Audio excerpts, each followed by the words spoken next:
Hello, I'm Pennsylvania State Representative Cris Dush from the 66th Legislative District in Jefferson and Indiana counties. I'm here again today at the Pennsylvania Farm Show, and I get to do this every year with Secretary Redding. I get to discuss some of the things that are going on here at the Farm Show, as well as some of the more important things that are going on with agriculture around the state. Let me start this year with a little bit of fun stuff. What's your favorite food that you have here? I know what it is, but that's always the toughest question, right? Well, I'll tell you, I'll give you my standard, and that is the chocolate milkshake. Yes. But I found a new item in the food court. It's a warm apple dumpling with ice cream in the Apple Growers booth. So give it a try. I've heard you've been recommending it. I recommend everybody. So we'll push the sales. My big downfall at all the fairs is the chocolate-covered bacon. Oh man, I can do like a piece of that, maybe a day, but that's probably being generous. Yeah, so, well, I'm still trying to work everything off. Yeah. Some of the other things that we have around here, the education stuff that for the people who don't come up in the ag industry, even in our rural communities. What do you see as some of the benefits of the farm show? Well, I mean, this really is a consumer show, right? And it's a great opportunity for us. I mean, most of the folks walking through, they may have some level of awareness that agriculture is important, but that may be overstating their awareness, right? Right. And not that they don't have an interest, they haven't had to, right? Food is there, ag's there, somebody's managing that landscape. So the real opportunity for us is sort of engage them here.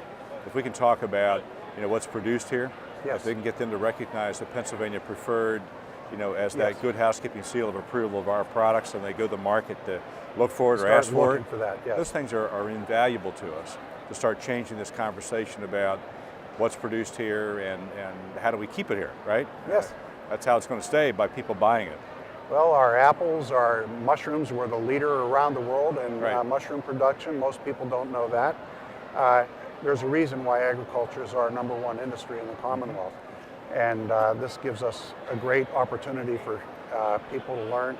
I was there for the birth of that calf this afternoon. Oh, cool. Nice. All the kids, and it was stunning. It wouldn't happen anywhere else, right? They come to the farm show and they have this revelation, right? That cycle of life begins there at the farm show at the birth, and that just goes a long way in having people appreciate that there are, there's these animals. You've got to take care of them. You've got to, be good stewards of land and beast, right? Yes. So yeah, it's good. It's a great show.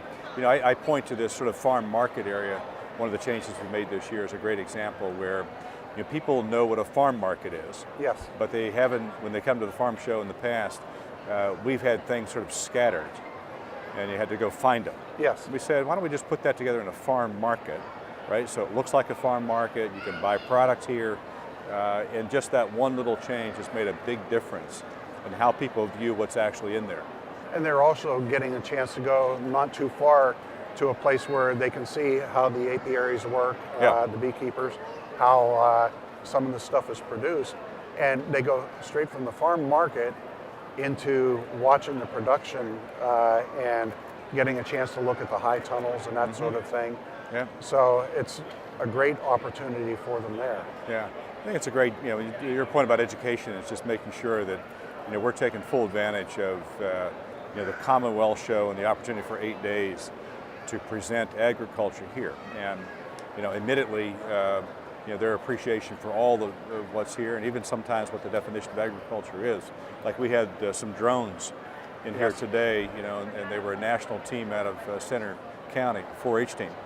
And they built this. So their drone, how it applied to agriculture, is looking at equipment and data layers and moisture levels, but all of that is contemporary agriculture. Let's go a little further with that, the STEM applications, because a lot of people don't associate with STEM with ag. And I know your department has been doing a great outreach with Penn State and some others. And can you touch a little bit on that and how important that is? It's a great, thanks for raising it, because we've felt for a long time that, the STEM trades and jobs are among us, right? And manufacturing talks about them and these different sectors. but they're also in agriculture, Yes. right? And what's interesting is a lot of the skills and competencies as we hear described by ag employers around STEM sounds like the same conversation as the one with manufacturing.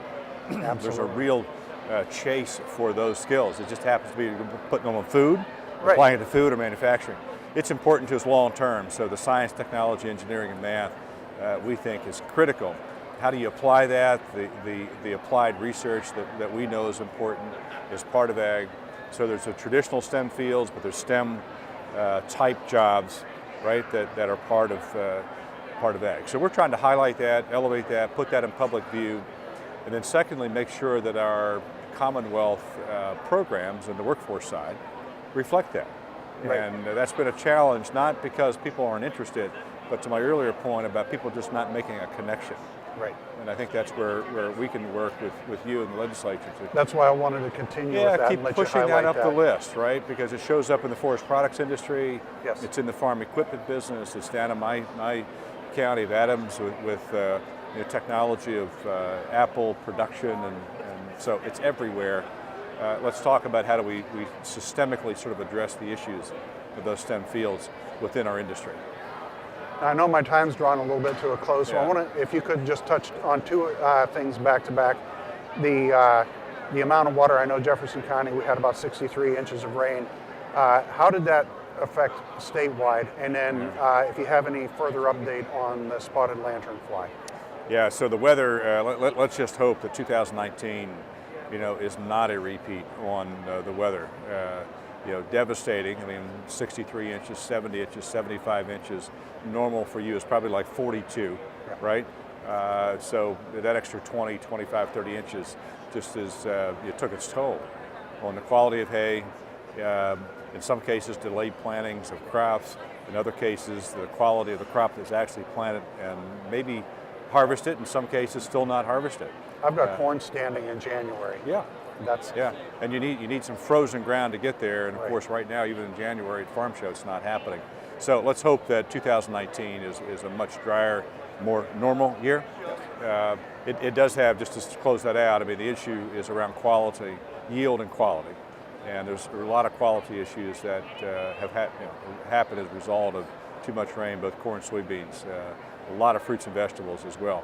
The apple growers have asked about the storage quality of those apples because of too much water, just as another example. Spotted lanternfly, just to say that it's still contained to the 13 counties in southeast PA. We're hoping to keep it there. We don't want to expand it across the state. It is invasive in every way, socially, economically, environmentally. We've got a right partnership with Penn State and USDA. So our goal this year, keep it contained, suppress it, while we're doing the research to try to find an answer. Yep. So I know I ran my car through a car wash before I left Berks County here about 4 or 5 months ago, just to make sure I wasn't taking it back with me. And it's something that we need to be aware of when the folks from my area are going down and visiting. Yeah. It's something to be aware of. that's the key, coming back. because our biggest threat is the transport of this out of the quarantine zone, Yes. right? And that's a big worry for us. So I want to leave thanking you for Yeah. the work you've done with the dairy industry. bet. When we held those two hearings early last year, your team was right there alongside of us in the Farm Bureau and everybody else. You're welcome. Great information, and I know we were able to get stuff out there for our dairy farmers. Yeah. I know they still got a long way to go, Right. and I know you're very much aware. And Yeah, but I want them to know that we care, right? I know that. and I think that's part of our collective challenge, is these guys feel like they're alone. And it's not something not. they did, right? Right. It's just this convergence of, so whatever we can do together to reassure them that, we get it, and we're going to try to find some answers. So, but I appreciate your work. well, you. thank you for working with the Department of Education Yeah. on the waivers Yes. to get that. I've got a couple school districts took advantage of that and immediately saw an increase Good. in consumption in the schools. Yeah, So that's good. thank Yeah. you for your time. Congratulations. Thank you. Good to see you. you. Happy New Year. Happy New Year.